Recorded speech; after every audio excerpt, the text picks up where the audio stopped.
तो बच्चों, आज की पहली कहानी है शेर और चूहे की, जो कि बहुत अच्छे दोस्त थे और दोनों ही एक साथ रहा करते थे। शेर का मालिक शेर को हर दिन सर्कस के लिए ले जाया करता थाच, क्योंकि शेर बहुत फुर्तीला था और अपने करतब से लोगों का बहुत दिल जीता थाच। वहीं चूहा ऐसा कुछ भी नहीं कर सकता था, बल्कि उसे देखकर लोग उससे दूर भागने लगते थे। चूहे को यह बात बहुत बुरी लगती थी कि ऐसा कोई काम नहीं है जो वह कर सकता है और वह यूं ही अपना समय बिता रहा है। फिर एक दिन शेर और चूहे में आपस में किसी बात पर बहस हो गई। शेर चूहे को नीचा दिखाने लग गया और कहने लगा कि वह हर दिन सर्कस पर जाता है, अपने मालिक के लिए कुछ पैसे कमाता है, लेकिन वही तू कुछ नहीं कर सकता, बल्कि हमें ही तुझे खिलाना पड़ता है।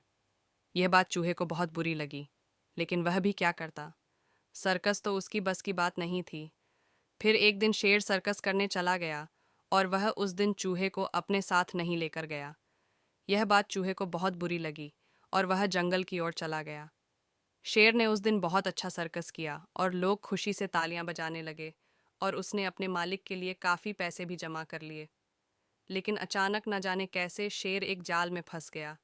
वह जाल उसके मालिक ने सर्कस के कर्तव्य करने के लिए वहां रखा था। वह जाल ऊपर एक लंबे खंबे से बंधा था।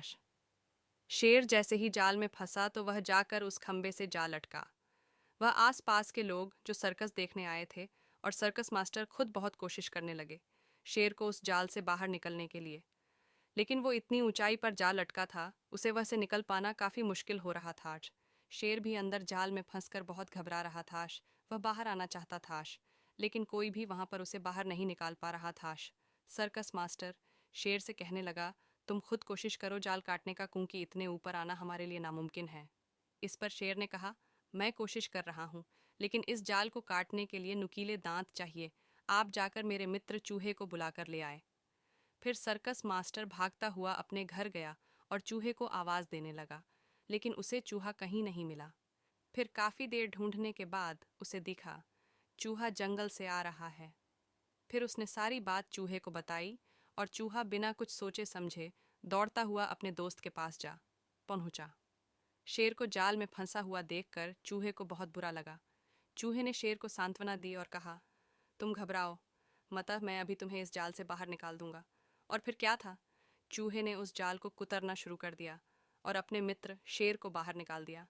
फिर शेर ने चूहे से अपनी गलती की क्षमा मांगी और उससे कहा कि जो काम तुम कर सकते हो वह काम मैं कभी नहीं कर सकता। जैसे सुई चाहे कितनी भी छोटी हो, लेकिन जो कार्य सुई कर सकती है वह कार्य कोई भी विशाल चीज नहीं कर सकती है।